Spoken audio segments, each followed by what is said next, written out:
Tennise podcasti Matchpall toob teieni Tallink.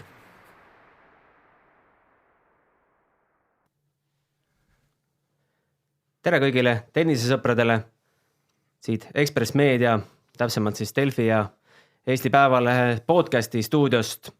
Matchpalli saade on jõudnud teise osani ja suur au ja suur hea meel on tervitada meie stuudios, kuidas me siin nüüd tituleerime, Eesti tennise korüfee, Eesti tennise teerajaja. Ma lugesin täna Toomas Leius. Tervist. Tervist. Väga meeldiv. Tänan kutsumast.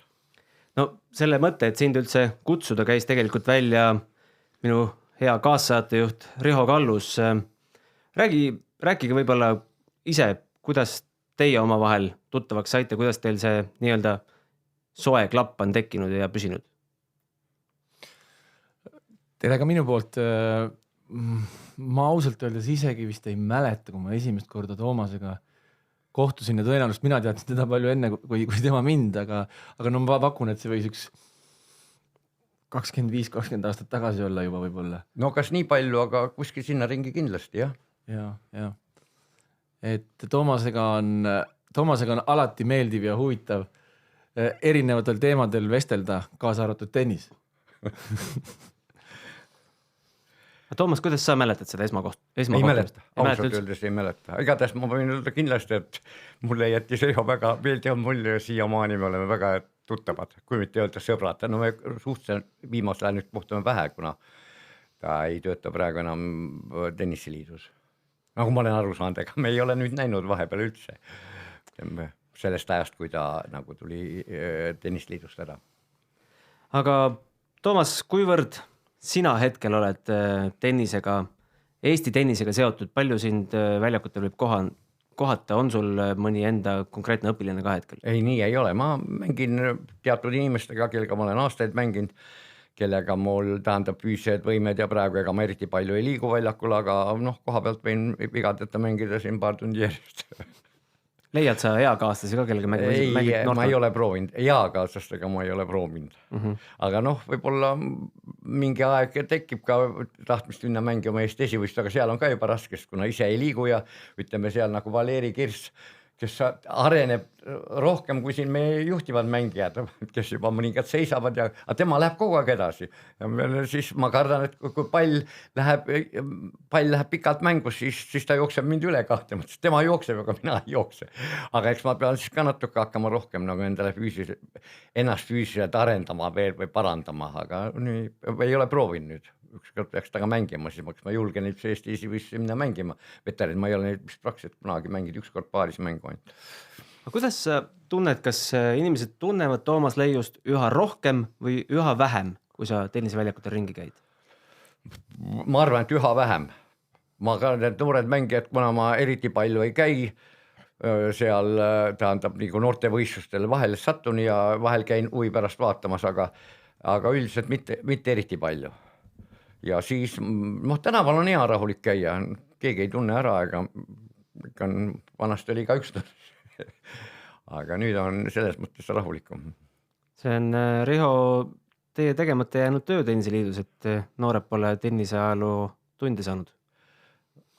Jah, see on võib-olla tõsi, et ega kui noorte mängijatega tihti peale ka rääkida, et siis mina julgen küll arvata, et nad peaksid oluliselt rohkem tennist jälgima ja tennist vaatama, et kõik käivad usinasti trennis, aga vähe vaatavad ja jälgivad, et see on üks hästi oluline osa minu arust tennise mängijana arenemisest, et kõik, kes on head mängijad, jälgivad väga palju.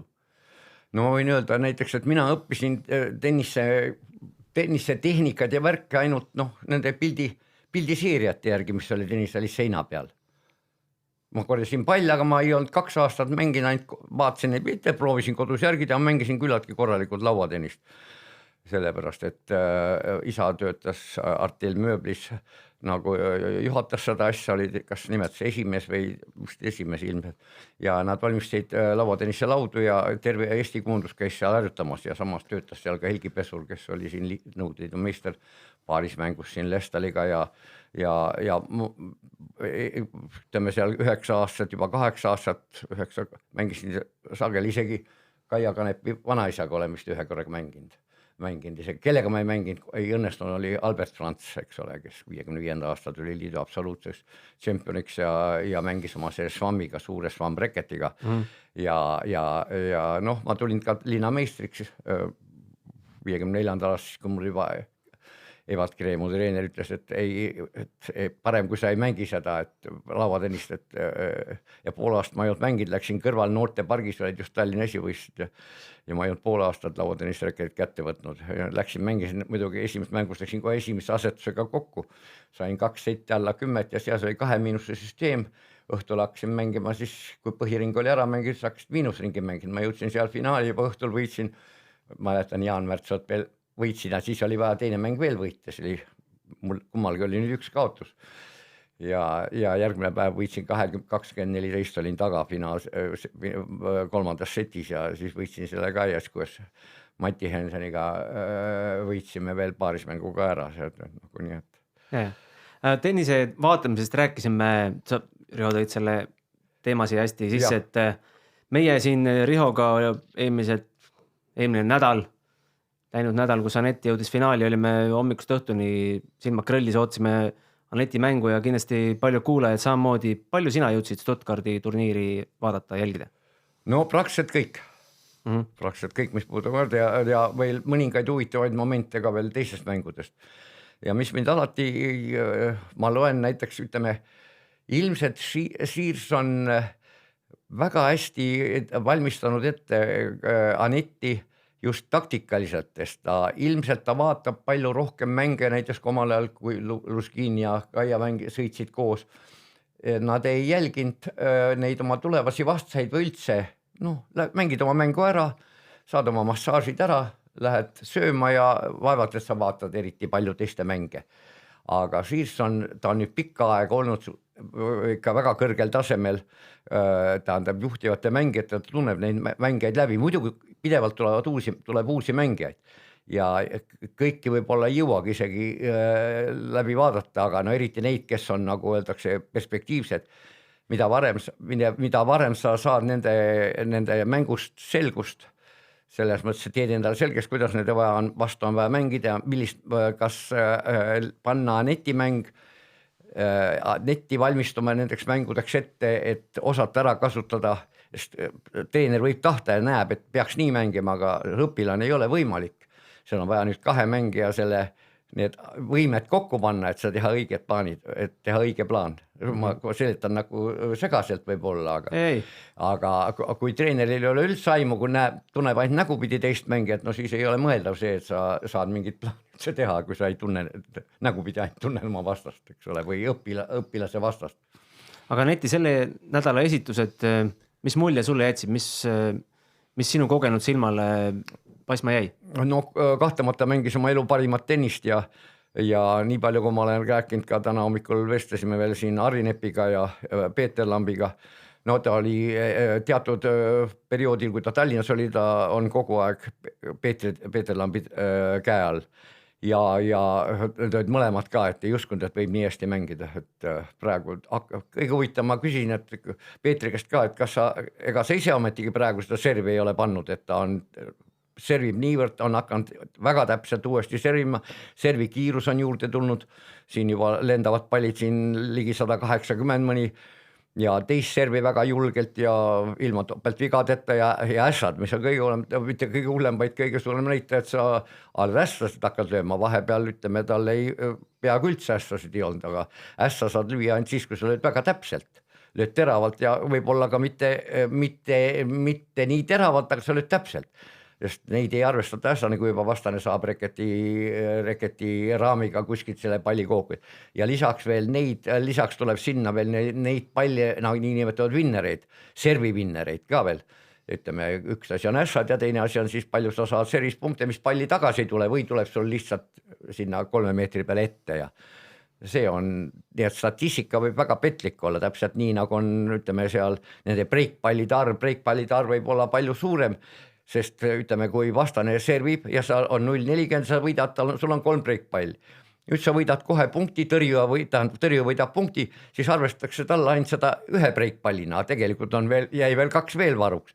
Nii et noh, seal on veel parandamisruumi need statistikas ja värgis, et saada niisugust täielikku pilti statistikas, seal on ka teisi asju, muidugi kõik on subjektiivne, eriti mis on süüdimatu viga või nagu öeldakse või süüdimatu viga on päris huvitav väljend. Ja süüdimatu viga, see on väga subjektiivne asi, sest et paljud sina ütled, et see on Reo ütleb, et kuna sa ütled, et see oli sundimatu, see oli lihtne viga, nii nagu Michael ütles, mängiti kõrge pall Anetile, seal Garcia mängis talle selle kõrge palli, Anet läks seda natuke ajastas valesti ja eksis sellega ja Michael ütleb, et see on, et no nüüd oli lihtviga.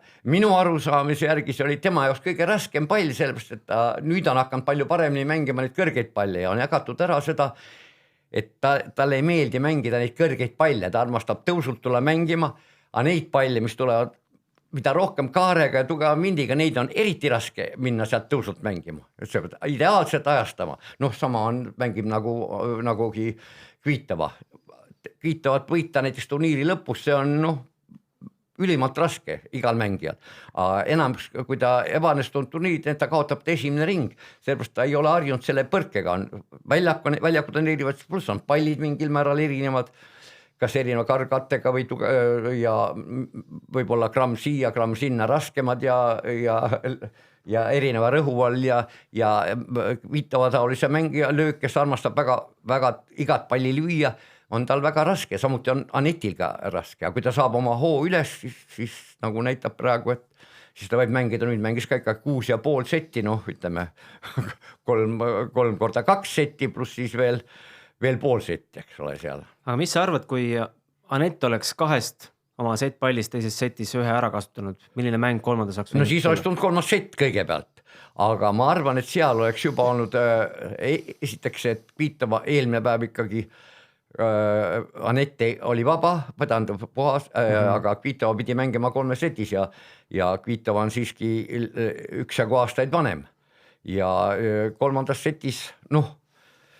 oleks võinud kõik juhtuda, sest teise seti võitjal on ikka mingil määral psühholoogiline eelis selle vaatamata, et kõigepealt tuli see breik, eks ole, teises setis kohe esimeses skeemis, aga Anett on see ei olnud esimest, ütleme ega teistega, aga tõenäoliselt viimast, kui ta kaotab ka seti ja kaotab on breik taha, jääb breigiga taha, siis ta kuidagi nagu avaneb või hakkab vabamalt mängima ja mängib oma võib-olla kõige paremat tennist, mis on vastupidi ja teisel mängijal nagu enamikul läheb ära see tuju, kaotad teisel juba breigiga oled taga, ta ei või enamus loobuvad, piltlikult oli nagu Pavlusenko, muidugi tal oli ka veel mingis tervisehäda, et teine set oli 2-2, kaotas veel 3-2 ja siis 3 viimast geimi olid 5 minutit ja ta praktiliselt ühtki palli ei püüdnud joosta ega midagi, ma ütlen sellepärast 6,5 setti, eks ole, seal. Miamis Siehiga 1-4 taga. Ja tuli välja, et see näitab, nagu siin keegi juba on tabavalt öelnud, tippmängija tunnust. Kelle vastu sa ütlesid? Siehi vastu Miami, kas ta oli liikmesring, see nüüd oli veerandfinaal äkki? Ei, 80 finaal. Muidugi, sest Anett ja praegu oli ka, eks ole, praktiliselt oli ju Azarenka servis ju matšiks, eks ole, ja tuli sealt ka välja ja mängis väga tennis, muidugi oli õnne ükskord veel sellest, nagu öeldakse, netpalli lõi võrgust tripsuga, peab olema õnne, aga välja ta tuli ja pärast seda hakkas seal õlaga probleemid Azarenkal ja nii see läks, oleks ta loobunud, siis ta ei oleks seal tulnud sellest välja, mentaalselt oleks loobunud. Tahtsin küsida, kui palju sina oled läbi aegade Anetti kõrvalt juhendanud, talle näpunäiteid jaganud? Mingi periood tähendab oli, kui ta Peetrel oli siin, Peeter Lambi all, siis nii üksjagu, aga ma olen jälginud käinud tema trennides ka juba, kui ta ennem oli suhteliselt pikka aega Andrei Luskini all, Ülega me oleme ka kogu aeg olnud nagu viimane aeg enam nüüd mitte. Aga ütleme siin kuskil kuni viimased 1,5 aastat võib olla vähem. Aga ennem pidevalt helistasime ja käisin vaatamas trenne ja mingi periood ta proovisin ta servi parandada, ta haaras väga kiiresti, ta praktiliselt lööb seda sama servi, mida ma talle õpetasin, selle esimest servi. Ainult, et ja nüüd üle hulka aja hakkas see uuesti töötama. Just vahepeal kadus see ära, tal enam kas täpsust, aga ilmselt seal mingil määral see ülesvise muutus ja enam sa ei suuda, kui sa viskad valesti, seal on mõned nüansid, sealt hakkavad kohe kaduma, nii nagu Kaial on kadunud esimene serv ja ta ei löögi enam seda servib siin 160, maksimum 163, 165 km tunnis, olles võimeline lüüma siin 200 pidevalt. Ütleme seal väike Lissitski, eks ole, on ka võimeline lööma, muidugi on ka niisugune väike härg või kuidas nimetatakse naise kohta. Lööb 210, eks ole, on seal löönud, noh. Ja Kaia peaks servima ka ikka siin stabiilselt esimest servi ja sai selle korda, nüüd enam servi ei ole ja kui ta saaks selle servi, leiaks nüüd uuesti, siis ma arvan, et ei tohiks probleemi olla sinna uuesti püüda esialgu 50 sisse ja võib-olla pärast ka kõrgemale ja noh, aga aastad tulevad, eks ta hoiab oma tervist ja raske on öelda, läheb nüüd proovi peale, eks ta mängib neid suuremaid turniire, sest väiksematel turniiridel seal on vaja mängida juba 4-5 mängu, aga suurematel noh, tõenäoliselt ta mängid seal kuskil kvalispaa ennast läbi, mängid 1 või 2 mängu, siis pead ennast Pariisini vastu, seal on nagu öeldakse korralikud punktid, korralike raha ja loodame, et ta saab, Kaia ma mõtlen, saab mängida 2 turniiri, 2 Grand Slam turniiri igal juhul seal põhitabelis. Ma mõtlen Roland Garros ja Wimbledoni siis juba, aga ta vist kukuvad ära suurel määral punkte, kukub ära alles pärast Ameerikat eelmine aasta, kui ta võitis Alepi. Aga see, et ta võib mängida fantastist tennist, eks ole, võita maailma esinumbrit, 2 kindlat seti ja olla teine mäng jälle, lähed uuesti kokku ja võidad seti ja oled breigiga pealt, siis see potentsiaal on väga suur. Ja Kaia veel mainis ju, et US Openil peale Serena Williamsi mängu ta reketit praktiliselt kätte ei võtnud, 2 nädalat enne Austraalia Openit võttis reketi kätte ja siis lähed võidad maailma esimest. Kaia oli praktiliselt see periood vigastatud. Et see oli väga... Kui siin paar aastat tagasi oli see Kaia ja Aneti omavaheline matš, olid sa muidugi, jah. Kellele sa pöialt hoidsid? Ei ausalt öeldud, ei kummalegi, lihtsalt nautisin tennist. See oli tõesti hea mäng ja see oli, meie rahvas nägi võib-olla ainuke kord ka, kas nüüd veel, kus oli võimalikul igal ühel teda näha, nagu öeldakse, silmast silma neid mängijaid ja see oli väga, väga huvitav elamus ja rahvast oli saar täis ja mina ei uskunud, et tuleb nii palju rahvast, aga see oli ikka jah, niisugune, nüüd ma ei saa võrrelda muidugi siin neid õllesummeritega ja seda, aga praktiliselt Grand Slami peaväljaku mäng nagu atmosfäär oli sarnane. Atmosfäär oli sarnane ja värk oli küllaltki dramaatikat selles mängus ja mõlemad näitasid, et nad mängisid täie pingega, eks see oli nagu põhimõtteliselt oli ka mingi, aga igatahes mingit show-mängu seal küll ei olnud, nad mängisid mõlemad nii palju, kui kumbki teisele ühtki punkti ei kinkinud seal. Algul tundus, et läheb kiirelt ühte väravast, see oli seal, mäletab, mis vaatasime rehaüstus 1, aga siis ma ütlesin talle, et 3-0 oli juba esimeses vist, jah, 3-0, ma ütlesin, 6-3, 6-2 tuleb või 6-2, 6-3 ja siis keeras Kaia hakkas pani seal 5 game'i järjest ja siis kaotas nagu ikka oma servi, kui pidi servima setiks. No me tüdrukute nüüd läheb nagu asi vist paremaks. Alati, kui servivad setiks, kui sinnamaal ei ole kaotanud, siis igal juhul kaotavad. Aga kui juba sõprusturniiride ja sõprusmatšide peale jutt läks, tänaseks saateks eeltööd tehes sattusin sellisele matšile nagu 1961 oli Moskvas, Leningradis, Tbilisis, Riias ja Tallinnas turneel Jack Krameri profitrupp. Jah, oli küll. Ja lauluväljakul 8000 inimese silme. 10 000 inimese silme. Oli, ja minu teada 10. Puupõrandal olid sa ise ka seal kohal? Jaa, muidugi. Oli variant, et ma mängin isegi võib-olla seal Nielseniga või, aga siiski ma ei tea, kes sellele vastu oli, sest ma sain ju nende käest juba 61. aastal ma sain nendest see trupit ettepaneku, et ma nendega liituksin. Aga ei liitunud? Me oleks mänginud, nendel ei oleks midagi selle vastu olnud, kui ma oleks mänginud selle matši seal Kurt Nielseniga.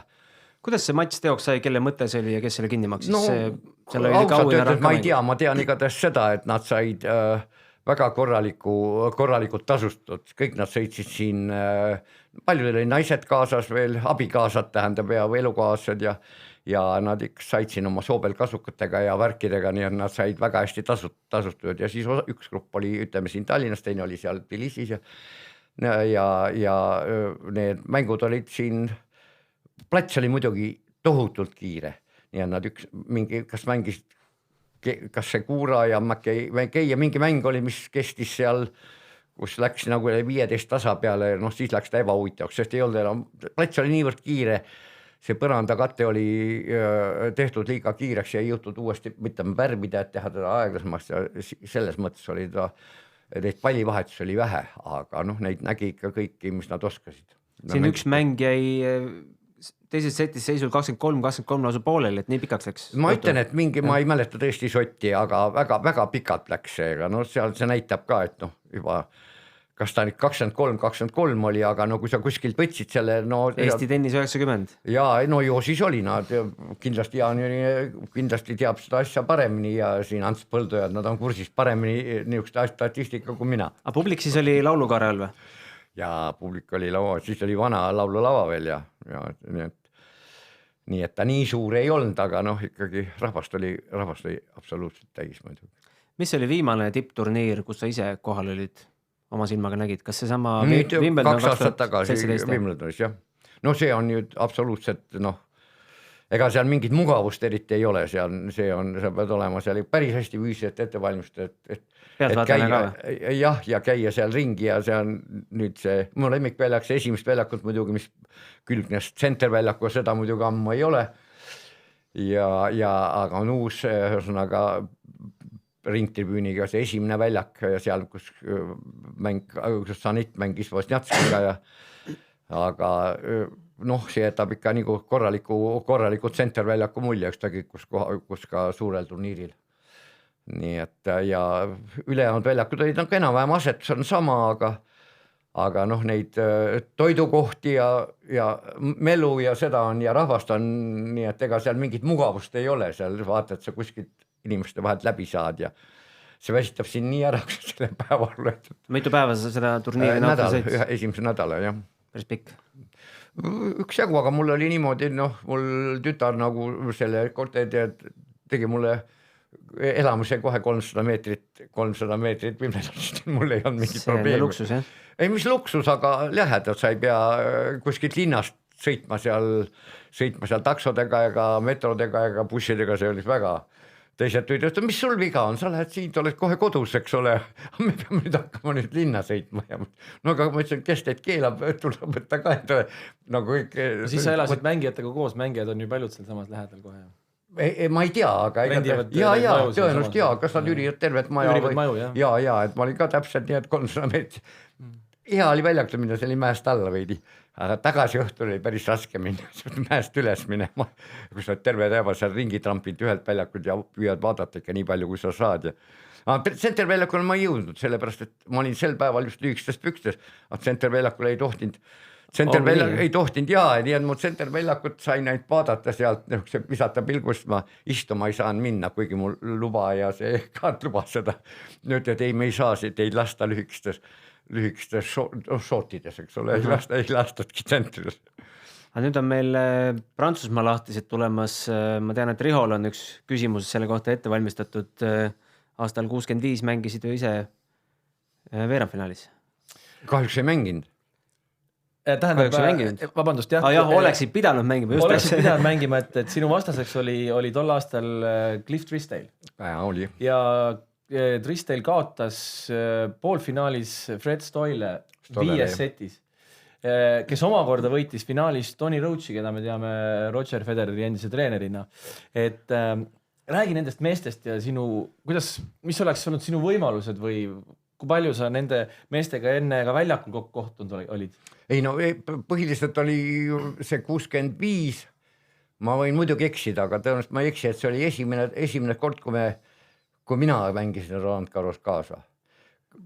Kuskil ja meenutab ka, et võib-olla 62, kas Ukrainale mingisugune 2 kohta anti igades aga ma ei ole sellest täpselt kindel, et käisid Valeria Kuzmenko ja Mihhail Moser käisid mängimas Pariisi, Roland Garros kaasa, aga noh, ma mäletan, meie ei kandideerinud sinna, sest vähemalt kas see liikus mingisuguse süsteemist, et nad said need kohad ja see oli mu esimene ühesõnaga liivaväljaku turniir ma ütlen Grand Slami liivaväljakul ja samuti ja siis pärast edasi järgnevad aastad järgmine aasta juba ma ütleme 65 ma sain disklapi pärast nii, et ma siis Pariisi ei jõudnudki järgmine aasta, siis 67 ja edasi kuni. Kuidas sa võimalusi hindad seal? Raske on öelda. Raske on öelda. No ma ei oska öelda ka, kuidas on mängis, et ma ise ei näinud ju enda mänge, eks ole. Noh, ma mäletan ainult et seda, et see oli nii koomiline, see on veel BBC, mis filmiti ja ka kõik teadsid, et kui Cliff Drysdale võidab, et me ei tohi mängida. Kas see oli see, kus sul ajakirjanikud ukse taga vastas oli riietusruumis või see oli? Ei, see oli järgmine aasta Wimbledon. Kas sa tuled välja või ei tule? Jaa, sest ma mängisin Macmillani, mind õnnistas neid, kogu aeg olid mul Lõuna-Aafriklased seal. No ja siis oligi niimoodi, et võitsin 2 setti ära kõrvalväljakul või 2 väljakut edasi mängis Cliff Drysdale mängis oma matši ja nii nagu tema oleks, kui ta võidab, et siis ma niikuinii kaotan. Nii ma 2 seti võitsin ja siis hakkasin 3. kaotsin ära, 4. mängime 5. oma servi ma võidan. No mul ei olnud küsimus, kas lüüa see rabak pool meetri auti või meetri sisse, eks ole. No. Aga lõpp oli siis tal lülis juba ära, lülis ära, et ma niimoodi, tal oli aru saada, ta teadis ka mingi, ta võttis kätte ja saadi vist 4 servi kohe 3. väljakult sealt tsentri suunas. No siis ei jäänud midagi, pidin käe ära suruma ja niisugune, see oli jah. Aga seda matši veerandfinaali, kuhu sa ei pääsesid, kus sa mängid ei tohtinud vaatama, sa ei tohtinud ka minna? Ei, miks? Käisid ikka vaatama? Ja ega ma ei olnud nagu punast kaarti ei saanud ju. Ma lihtsalt see oli matš, oli vist laupäev ja esmaspäev oli see veerandfinaal. Noh, ja ma koksin nagu ühesõnaga läbi käterätiku oma jala sellised, kui arst tuli hotelli, siis ta ütles, jah, ma saan kõigest aru, aga räägi mulle, kuidas te selle jala endal niisuguseks teete, kuidas te selle jalaga tõesti ei saa mängima minna. Lihtsalt loobumisest poleks nagu piisanud? Jaa, et siis oleks pidanud olla mingi põhjus, sul peab olema ja mulle muud variant enam ei ole. Sulid ennast vigastama? Jah. Nii et niimoodi oli seal ja kõige järgmine aasta oli esimene ring Wimbledonis olin ma Macmillaniga, ta oli Eurospordi kommentaator, ma ei tea, kas võib-olla siiamaani, siis me nägime taga viimast korda 20 aastat tagasi Monte Carlos, kui ma käisin, olin nädal aega seal, et siis me rääkisime pikalt, aga ja siis keegi meil ei teadnud veel, pühapäev ei teadnud ka veel, esmaspäeval hakkas turniir, eks ole, meestepäev esimene, nüüd mängitakse mõlemaid mehed ja naised ja kõik, siis oli meestepäev, naistepäev, esimesed ringid ja oli kell 2 hakkasid mängud ja meil oli 3. väljakul see mäng ja tsentris ühtki fotograafi ei olnud, sest kõik ootasid seda, et kas ma tulen nüüd välja, sest keegi ei teadnud ka ja riietusruumi keegi ei saanud peale mängijate ja ainult peakohtne või kes mängijad tsenterväljakule viib. Ja siis, kui meie tulime välja, tehti pildid ära ja siis kõik fotograafid jooksid tsentrisse ja siis saadeti alles Emerson, võitja avas alati, eelmise aasta võitja avas selle ja siis saadeti alles Emerson koos oma vastasega väljakule ja siis me saime alles pühapäeva õhtu, tuli telegramm Moskvast, et Babuška Võzdõravela vanaema on terve, see tähendas seda, et võit mäng, jah. Aga tahtsin veel vahele põikena küsida, et aastal 65 valiti sind ka 3. ja viimast korda Eesti parimaks sportlaseks, 61 ja 63 samuti, et kui kõrgelt sa hindad Eesti parima sportlase tiitlit üldse? Väga kõrgelt. Kellega sa konkureerisid peale Paul Kerese? Peale Paul Kerese, Paul Kerese kõige suurem konkurents oli muidugi 59. aastal, see oli see aasta, kui ma võisin ja Paul Keres tuli nagu ikkagi jäi teiseks oma seal pretendentide turniiril ja aga huvitav tõsiasi, sest siis olid ju ajalehes need, nagu öeldakse, mis välja pidi lõikama ja saatma. ma ei tea, palju see häälte vahe seal oli, kas ma võin eksida, aga mitte eriti suur. Ja noh, hiljem, kui ma olin nii sanatooriumis, siis läks juttu ühele malefanatiga, ta ütles, et no ma saatsin seda ikka kõigi hääled 180 tegin, lõikasin, saatsin ära, ma ütlesin, et selge, noh siis, et ma loen nagu ennast 59 aastal ka nagu suhteliselt mitte nõrgem, peaaegu esimeseks ja 57 tegelikult ma olin, nagu öeldakse, 16 aastaselt, kui ma liidu esivõistlustel tulin täiskasvanud kolmandaks, siis ma olin parim meessportlane. Aga siis olid mehed ja naised segamini, 3 esimest olid 2 ujujat ja Valve Ülle Maremäe, nii et aga ma olin 4, aga ma olin parim meessportlane. Kus need auhinna üleandmised toona käisid? Noh, igatahes mitte nii suurejooneliselt kui praegu. Ma mäletan, kas oli seal Astorias või oli Lille paviljonis või kuskil, no mitte nii suurejoonelist nagu praegu on siin. Aga mina olen kuulnud Eesti tennis 50 Estonias, 800 inimest. 50? Eesti tennis 50, see oli siis mis aasta? Kui see 13, siis ta oli 63 siis. Jah, kas sa mäletad? Kuidagi ei oska öelda, ma seda ei mäleta, ma mäletan 75. See oli 88, siis me veel Eerikuga mingisuguse stende panime seal üles Estonia kontserdisaalis ja no ma olin ise siis Gruusias, aga ma olin sel perioodil olin nagu siin ja seda ma mäletan, aga 63 tõesti ei oska öelda, et see 50 oleks nüüd midagi olnud tähist, kas sa üldse tähistad, aga kui sa nii ütled, siis sa kuskilt pidid olema seda lugenud või ma ei ole. Jaak Kulman rääkis seda võib-olla. Kuhu ma tahtsin jõuda, et aastal 2019, kuhu peaks Anett Kontaveit või Kaia Kanepi suurtel slämmidel jõudma, et üks emp kummast kuulutatakse aastal 2019 parimaks naissportlaseks?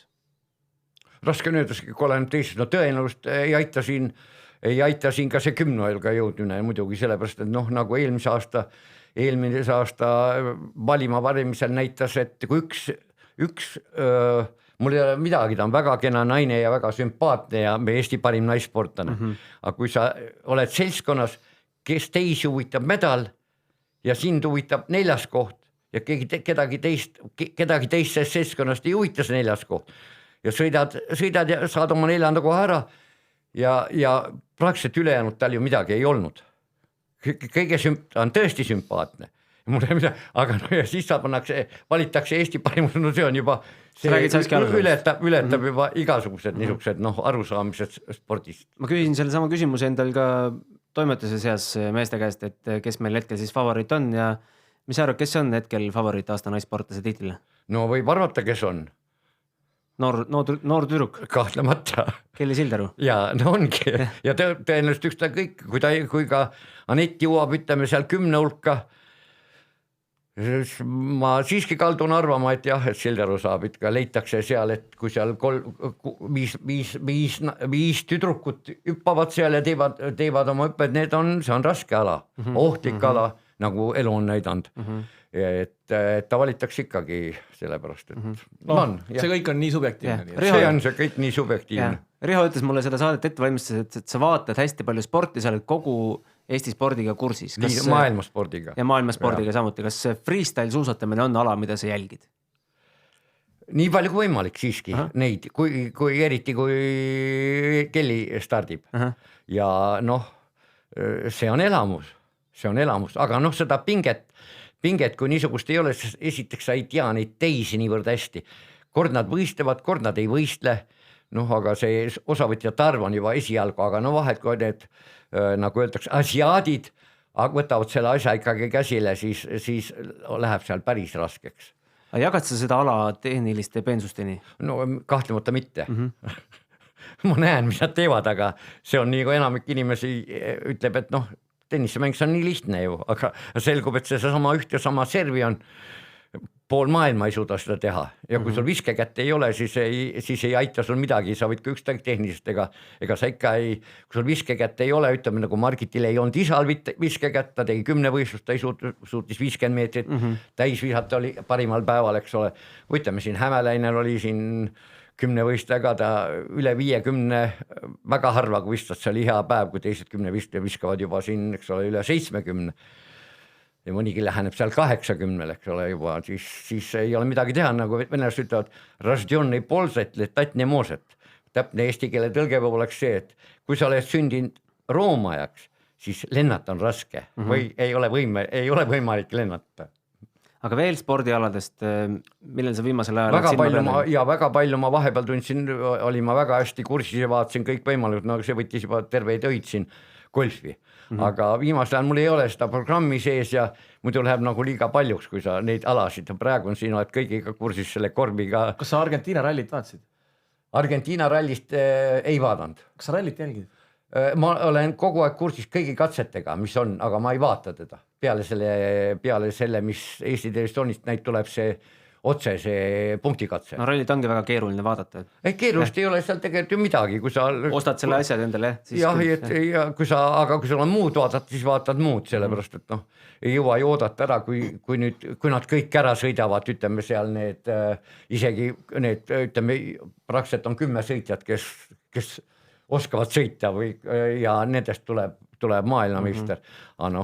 Olla nende seas, nagu öeldakse, kiirem, nii nagu Tänak on, aga nagu elu näitab, et tal kas ta on nüüd, kes ta jääb igaveseks kolmandaks, nagu Keres oli Males, igaveseks kisub sinnapoole praegu, sest aastad tulevad, aga see, et ta sõidab ikkagi, on ta maailma kiirem, see on juba ka, aga teised on lihtsalt, on neil õnne rohkem ja kuskilt ülevalt poolt tehnikasport ka, et seal ei sõltu sust, isegi vahel võib-olla kaardilugeja ütleb mingisuguse valest või kuuled valesti ja sõidad kraavi nagu praegu. Aga maailma tennisele kaasa elamiseks, olgem ausad, Eestis televisiooni vahendusel nüüd ülearu võimalus ei ole.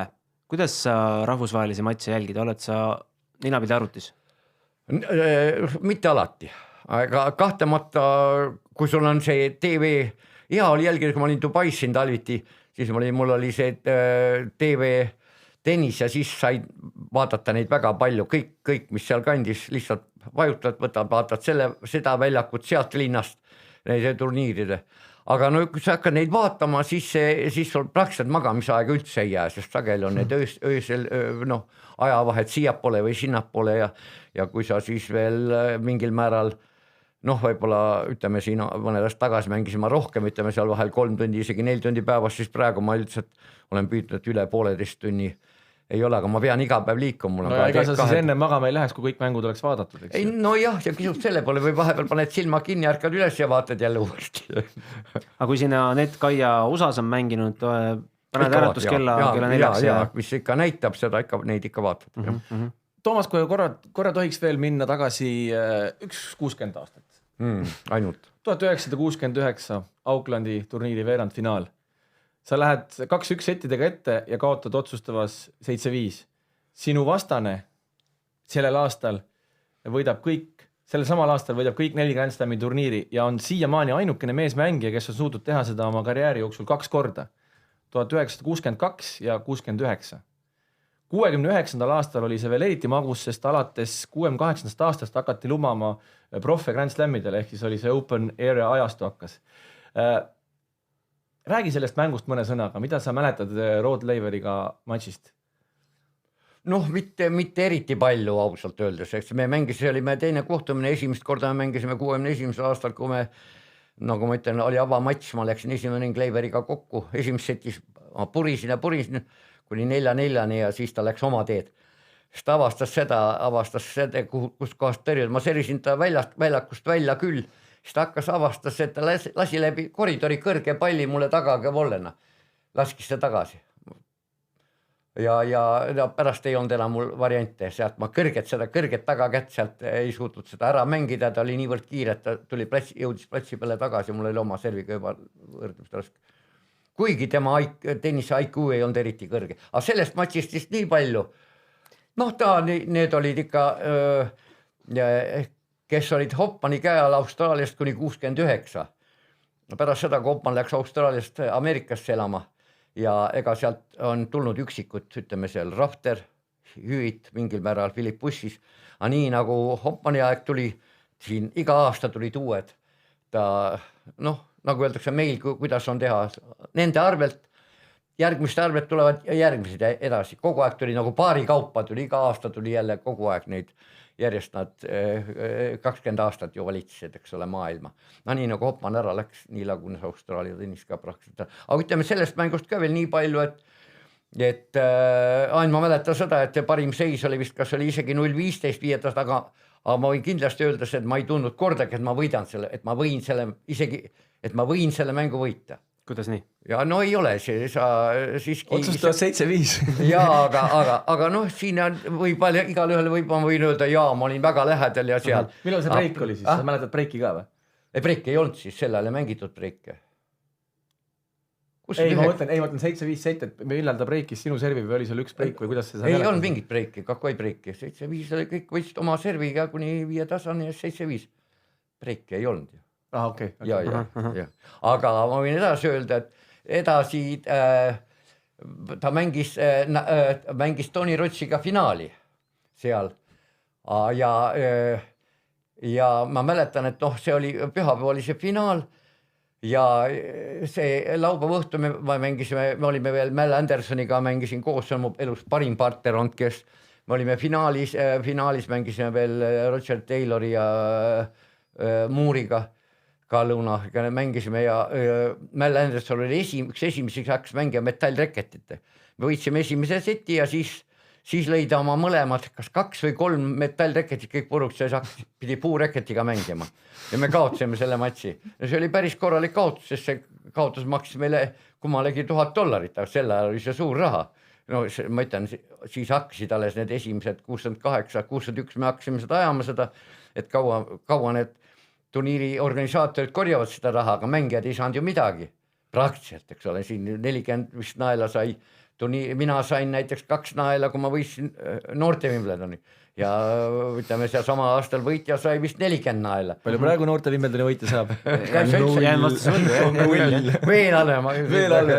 Tagasi on läinud. Aga jah, ma mõtlen seda ja ütleme Queensi finaali all 64 Emerson sai 10 naela ja mina sain 5 naela. Ja nii, et võrdluseks tuua. Aga 68 aastast siis me jõudsime kõigepealt, et nad saavad mängida nendele võtta osa kõigist turniiridest ja kas aasta või hiljem või järgmine aasta said nad loa isegi mängida Davis-karika, nii et Austraalias ja vana kondik, et ütleme seal Lever ja Emerson ja Newcomb said mängida ka, võitsid veel Davis-karika, siis kui nad olid vahepeal profid olnud. Aga kas sa said siis ikkagi tennisega rikkaks? Nemad või? Sina? No mingil määral tennisega ka. See on vaikus millegi. Ei, ma mõtlen, et auhinnarahad mingi hetk olid juba sellised. No selle esimese momendi siis sa olid juba rikas. Kui sa seda pärast Austraalia sõite juba, sest ma ei mäleta seda summat, aga siis ei olnud ikka küsimus, ainult võtad $100 tšekid ja... Sa rääkisid, sul vastane lõhkus reketeid, aga palju sa ise kippusid neid lõhkuma? Mul ei olnud jõuda nii palju, et reket puruks lüüa. Ma mängisin ikka, ja minus kõige suurem viga võib olla, mis ma üldse nagu, mitte viga, aga kukkus välja niimoodi, et 59 nad pakkusid kohe, mulle Schlesinger pakkus mulle lepingut. Ja kuna ta ütles, nagu öeldakse, mitteametlikult nõus maksma päris korraliku summa iga aasta, siis ma kirjutasin, see oli viga, sest Schlesinger reket mulle ei sobinud ja oma õiget, nagu öeldakse, touchi ja seda sain ma alles tunda 68, kui Dunlop ja Schlesinger ühinesid. Siis ma hakkasin mängima oma siis kui sa räägid 69 ja siis ma mängisin oma võib-olla elu parimat tennist ja siis ma mängisin tõesti nendega praktiliselt võrdselt. Seda enam, et ma sain ju, kui ma läksin Ristemale külla, see Austraalia sõit oli ju täiesti eraviisiline sõit ja siis ma treenisin nende hulludega seal, kui Hopman ütles ainult, need olid jooksnud seal 2-1 vastu põhilised trennid ja jooksnud seal teinud oma trenni ära, siis ütles 6 miles, 6 miili, ma läksin nendega kaasa. Ja ma olen talbejooksja, aga kui sa iga päev jooksed, ma vaatasin, et kui ma nüüd iga päev nendega hakkan siin 10 kilomeetrit jooksma, siis ma varsti enam ei käi ka mitte ei jookse. Siis ma tegin nende... Riho, sul on paberil veel üks küsimus tegelikult, mis ei ole võib-olla päris lahti räägitud. Kuidas sinust 10-aastaselt üldse tennise pisik sinus üldse kasvas? Kuidas sa sattusid tennise... vastu seina toksima nagu siin. Sattusid veel varem tennisi juurde? Jaa, ei, ma korjasin ole ka palle seal paar aastat. Ma mäletan isegi 49 vist Klõšeikod, Ivanovad ja muidugi otamalaasid ja korjasin palli, aga huvitav, mulle ei tekkinud kunagi mõtet ise mängida. Ma mängisin jalgpalli, eks ole, isegi seal 8-9 aastat juba, 10 aastat. Ma mängisin jalgpalli, korvpalli, võrkpalli ja mul nagu ei tõmmanud mind, et ma lähen mängima. Aga ma läksin siis lihtsalt, kuna teine keskkool oli Kalevi kool, Kalevi Šefluskool, reaalkool. Aga 21. koogolikool või Raua kool oli Dünamo Šeflus.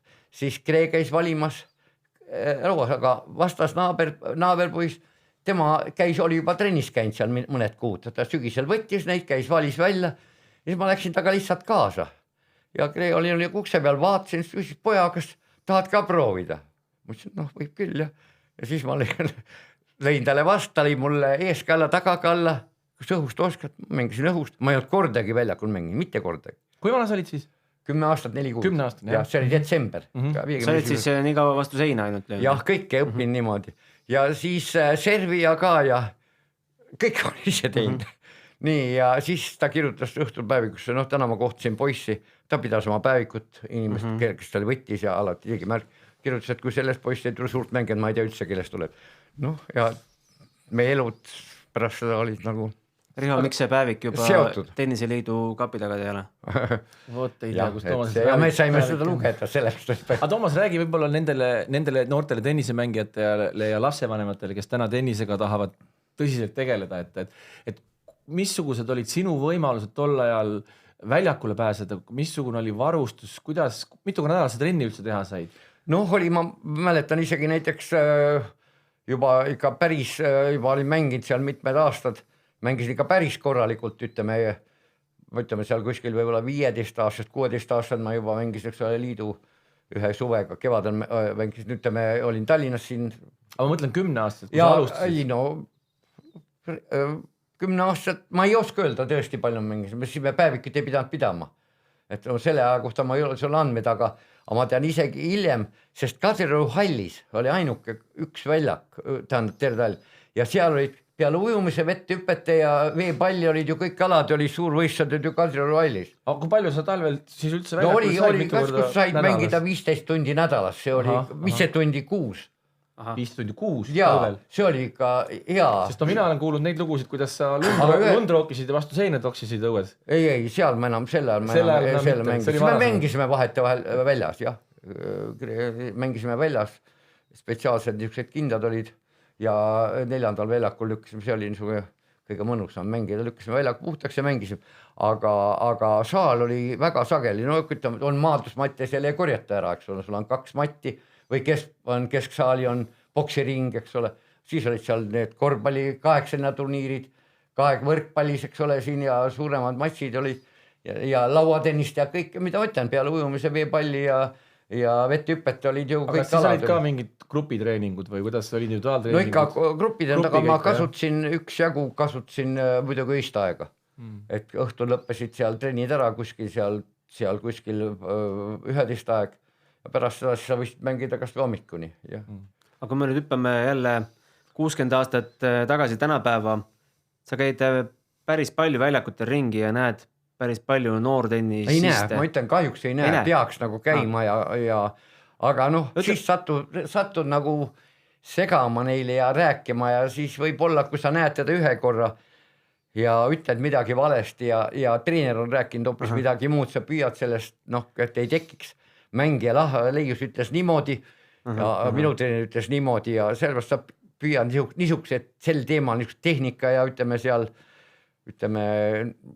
võib-olla seal mängu arutelu ja kuskil aruta, aga mitte ei lähe seal tehnika elementide kallale, seal võid tekitada lapsel, võid nendest teha isegi vanematega, sest vanemad on kõige targemad, see on ammu teada. Aga mu küsimus oli see, et kui sa käid selle ringi, kas sa oled kohanud järgmist Toomas Leiust? Seal on väga andekaid poisse olnud ja väga kihvte poisse on olnud. Ma vaatan ka siin, kui ma käin vahel mängimas kell 8, käin hommikul mängimas, on iga kord on, aga need on välismaalane, sest ma pärast olen istunud ja rääkinud, ta on välismaalane, tal on 2 poega. Iga kord mina lähen 8, see on kell umbes 7:30 välja ja isa lööb poistele ette seal palli.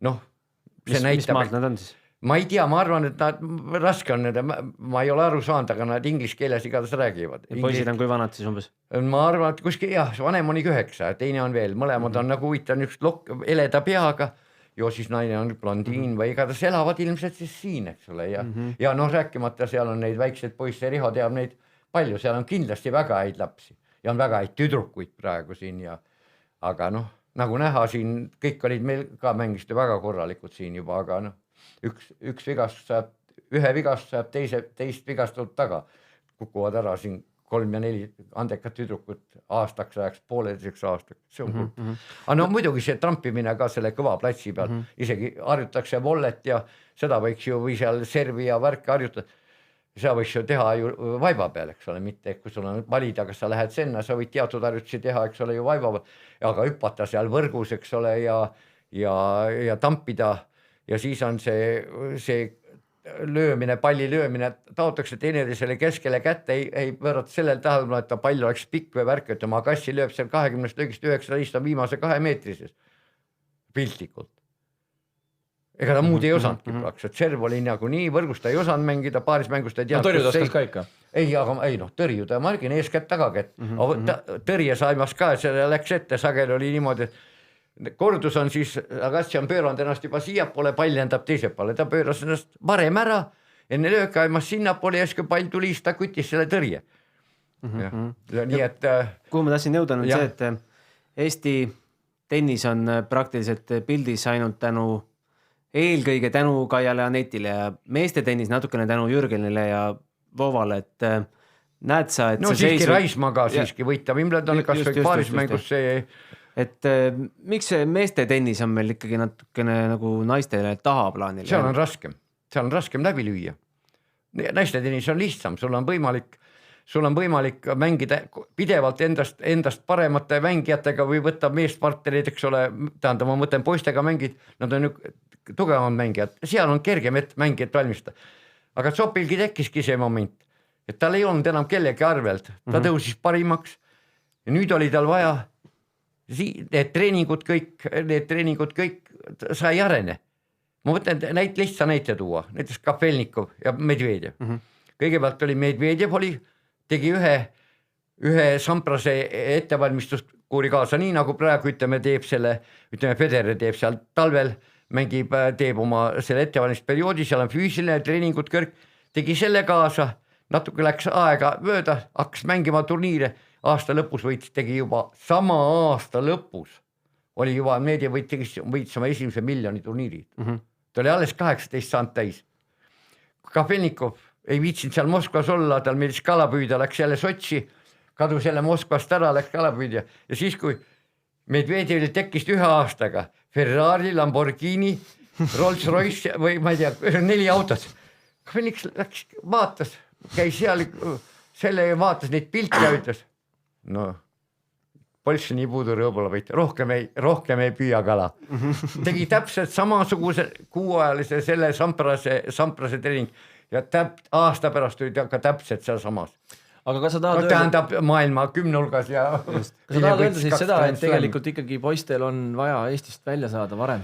No jah, aga mis sa välja, kui sa lähed ja mängid omasugustega parematega. Ja parematega, ma ütlen, kui isegi Zopp saaks nüüd kuskile mingisuguse heale sparringpartneriski kasvõi, ta harjub selle tempoga, see tempo on teine, see palli pikkus on teine, see servi täpsus on teine ja sa harjud sellega ära, siis sa tuled mängidast nõrgemad ja see on sul on ajavaru tekib kogu aeg, sa saad selle kõigega hakkama, saad aru mõttest, aga kui sa siin oled sa kogu aeg, servitakse sulle niimoodi, et servitakse sul nii, et 3 servist tuleb 1 sisse ja see on ka veel ei tea kus kohas, eks ole.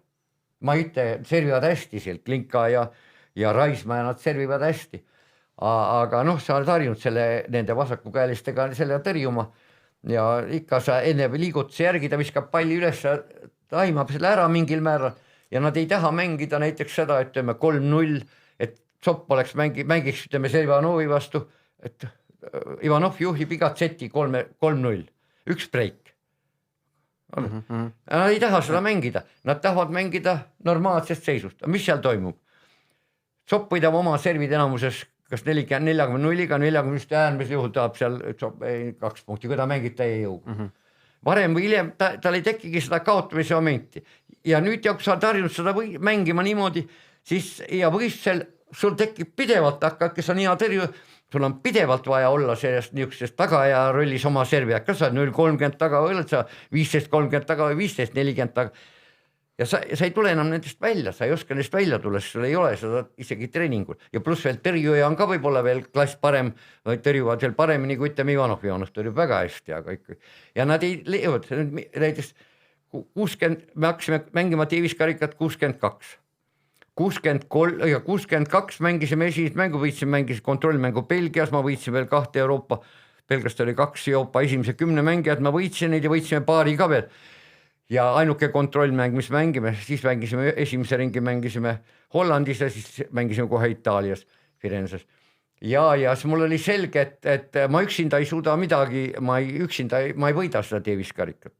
või Davis-karikat matši ei võida, sellepärast, et meil on vaja teist ja siis ma hakkasin vaatasin, et võtan Aaliku, hakkan teda tegema, ta oli 62. aastal, ta mängis finaalis veel Sir Stanley Matthews, see kuulsel selle pojale, kaotas sellel finaalis, siis me terve edase perioodi kuni Ameerika US Openi tegime trenni niimoodi ja mängisime siin kuskil 35 setti umbes, mängisime nii, et pidevalt 30, et tema oli 3-0 ees igast setis ja Ameerika jõudis 16 hulkas ja nii kiire, see täpselt samusne kiire. Aga millist tulevikus ennustad Kennet Raismaale hetkel? Raske on öelda, tal on tervisega pidevalt probleemid, üks kord, teine kord, sõjavaja sai nüüd läbi, vähemalt seda see läks nüüd õnneks, et kuulijat ei sattunud. Aga kas sa näed, et see võib olla ka mingi treeningprotsessi viga või see lihtsalt on? Raske on öelda, siis sa pead olema päev ja ma käin seal kuskil võib-olla korra nädalas, ma näen neid ja vaatan seda, sellepärast ma ei oska seda öelda, et neid terveid trenne öelda, aga sageli torkab võib-olla see silma, et nad mängivad koha pealt palju. Mängivad nagu koha pealt ja mängivad fantastiliselt hästi löövad, mõlemad löövad taga kättuma ja sealt kütavad mitte halvemini kui Djokovic või seal maailma paremad tagaga mängijad, eks ole. Aga üks asi on see, sa ei saa mänguaegu koha pealt lüüa, sa mängid ainult niimoodi, et sul üks jalg on, nagu öeldakse, koridori pikenduse pealt ja sealt on, seepärast nad tõrjuvad suhteliselt hästi, sealt on, aga mänguaeg sulle, sa pead jooksma sinna pallini ja sealt löögist välja tulema. Selleks on vaja teha kõike nagu liikumise pealt, aga mugavam on alati isegi, kui sa istud taga, eks ole, ja siis näed ju kohe, et nad hakkavad paremini seda asja tegema, aga millegipärast ma ei tea, palju nad teevad seda, aga mingil määral teevad, aga minule isiklikult tähendab niisugune mulje. Kui suure karuteene Kennetile see uus edetabelisüsteem võis mängida? Ma ei oska öelda, ma ei tunne seda täpselt seda meeste edetabeli ja seda süsteemi. ATP edetabelisse on nüüd vist 10 kordi raskem pääseda kui 25. turniiri finalist. Midagi on seal jah, aga selle kursi ma ütlen ausalt, ma ei tea seda, ma ei tea, see naistel ka midagi täpselt samamoodi kuidagi seal jah, et nad mingid mängijad on seal WTA edetabelis ja siis on ülejäänud purivad seal väiksematel turniiridel jah. Aga muidugi seal on nendega selle süsteemiga on väga võimalik väga kõrgele tõusta, kui sa mängid seal neid, ütleme seal kas või 50 või 70 000 turniire, mängid neid ja võidad, sa saad selle turniiriga rohkem, kui sa 2 ringi Wimbledoni või Grand Slam turniiri võiduga saad. Absurdsus. Aga kui hakata nüüd juttu siin vaikselt kokku tõmbama, sa ütlesid, sa jälgid hästi palju Eesti sporti ja maailmasporti, muidu ka tõenäoliselt sa jälgisid ka Eesti suusatamise dopinguskandaali, mis nüüd viimastel kuudel. Tahes-tahtnud ikka satud selle peale või, aga mida jälgida, ega ma ei näinud seda, mis nad tegid. Mis su kogu arvamus selle pulli kohta? Ma loobun kommenteerimast. Mul on täiesti oma arvast ja see paljudele ei meeldiks. Kui ma ausalt hakkaks kõike rääkima. Sest ma tean sellest asjast rohkem, kui need meie omad kõik kokku, ma arvan. Ja, sellest ma hoian oma suu kinni. Mõistlik. Aga kunagi võib sel teemal rääkida. Paneme selle mikrofonid kinni ja siis räägime oma vahel.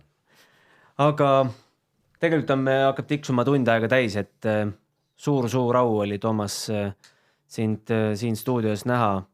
Ma loodan, et me saame sinu asjatundlikke kommentaare, kui nüüd siin Grand Slamid hakkab tulema ja meil saated hakkab tihedamini olema siin, kui on põhjust, et Kaia või Anett jõuab kaugemale, siis ma loodan väga, et me saame sinu kommentaare ja arvamusi veel kasutada. Ma loodan ka. Aga täname kõiki, kes meid kuulasid. Soovitame minna ise tennist mängima. Kui varem pole mänginud, siis Toomas, kuidas kõige parem oleks pihta alustada? Parem on mitte alustada. Miks? Kui sa jääd nagu tennisaiks, siis on päris raske elada, et kui sa läheb sul päris kulukaks asi ja sest esiteks sa saad kellega minna koos mängima isegi. See on ilus lõpp saatele. See on väga ilus lõpp Toomas saatele. Paarismängu isegi mängima. Sind ei võeta, sest sul läheb aega ja see õppimine läheb küllaltki kalliks.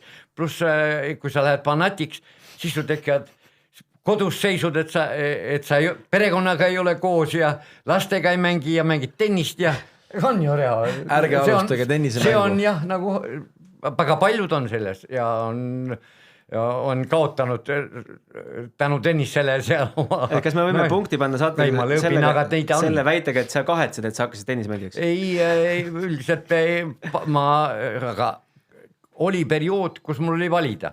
Ma vaatasin, et kus on kõige lihtsam läbi lüüa, kus on individuaalne, sai kelleski ei sõltu, siis ma valisin tennis. Selles mõttes, aga ma ei mänginud ka halvasti jalgpalli, aga vaatasin, seal on kõige ohtlikum. Aga praegu pannakse, mis on jutu jääd, praegu võtab ju ära, röövib ära Eesti spordilt enamik ala jalgpall. Ma ei tea, palju praegu on, aga mingi aeg oli seal kuskil mingisugune sümboolne summa oli, kõik andsid oma lapse sinna 6 aegas, laps käib oma trennides, mis taga sealt tehakse või püüsija nad saavad kindlasti kui nendega ikka joosta ja värg ja paljud lapsed on niimoodi, et üksinda ei viitsigi noista, mina olin niisugune, kes või seal tundide kaupa seinal, aga harilik lapsed, teda ei huvita isegi, ta ei suuda seda vastu seina mängida, tal on see igav, aga seal sa jooksed järgi, kui sa palli puutuda ei saa, joosta ikka saad. Ühe käes on pall ja teist piota käest ära võtta siis. No nii kui me jalgpallis on, meil ei ole üks ühe vastu ei ole täpselt nii nagu terves, miks on saksed kõik, kui sa vaatad, ega nad ei suuda üks ühe vastu kellestki mööda minna. Üks ühe vastu ei ole sakslast, kes suudaks kellestki mööda minna. Jalgpallis ei olegi vaja mööda minna. Seal ongi, aga noorte trenn ongi seal nii. Sööda, saad palli, söödad pidurdad surmad ja söödad edasi. Ja nii nad õpetatakse seal, ma olin kõrval olid jalgpalliväljakud ja näed seda trenni ja kõik ühtemoodi. Ja nii nad mängivad, ega nüüd seal individuaalselt, kui sa läksid seal ja ära veel kaotasis, öeldes, kuhu sa tõrmad, sööda pall ära. Selle nimi on totaalne jalgpall, paremat pole leiutatud. Ei, nad siis ei mängid saksed, pole kunagi mängidki mingit totaalset jalgpalli, need mängisid hollandlased. Cruyff, eks ole, ja mängis totaalselt ja nüüd mängib Ajax ja Liverpool mängivad seda jalgpalli, ma tahaks öelda tennist. See on ainult üks pall, sa võid teistele ka anda. Ja ei, no ongi. Seal on, nagu venelast, see kuulus saade oli, anna pall tagasi, sööda pall tagasi, seal on vanemad seltsimehed, need teavad, mida palliga teha. Ehk siis sa otsustasid tennise kasuks, sellepärast, et sul alati oli üks pall taskus endal ka alati olemas. 2 või? No üldiselt ikka rohkem, praegu ma panen 22 palli taskutesse, kui ma hakkan seeriat mängima. Aga selge, Raul Ojasaar saatest Futboliit võib siis samuti sind kutsuda oma saatesse? No ma ei ole nii palju jalgpalliga siiski kursis, kui ma olin Saksamaal, sest mul üks klient oli Bochumi tähendab jalgpallimeeskonna, Nissan mängisid veel, need paar aastat mängisid kõrgliigas ja seal oli terve selle, käisid palju sealt läbi rahvusmeeskonna mängijaid ja treenerid ja siis ma olin tõesti jalgpalliga absoluutselt kursis, eriti Saksa jalgpalliga. Aga praegu muidugi ma jälgin seda ja elan kaasa Liverpoolile Inglismaal ja elan kaasa Dortmundile, sest ma elasin ju suhteliselt lähedalt Dortmundile seal mõned 10 kilomeetrid ja kogu aeg, kui ma sõitsin Mönchengladbachi läbi Dortmundi ja see nagu on nagu kõige lähedasem see meeskond. Aga kisub nagu selle peale, et mõlemad kumbki ei tule siiski oma maameisteks, kui siin mingit imet ei juhtu. Kipuvad nii minema asjad, jah. Aga kohustuslik programm ka, et meie tennisesaate Matšpall meiliaadress on tennis@delfi.ee. Saatke meile oma küsimusi, soovitusi või lihtsalt konstruktiivset tagasisidet. Täname head toetajad Tallinki tennisekeskust ja kohtume juba järgmisel kuul. Loodetavasti võtame siis kokku Aneti eduka Madridi turniiri. Võiks mitte, võiks Kaiaga seal kohtuda esimeses teises ringis. Kõike ju unistame ja loodame seda, aga matšpalli tiim Gunnar Leheste, Riho Kallus ja tänane külaline Toomas Leius tänavad teid ja kõike head. Tennise podcasti Matšpall tõi teieni Tallink.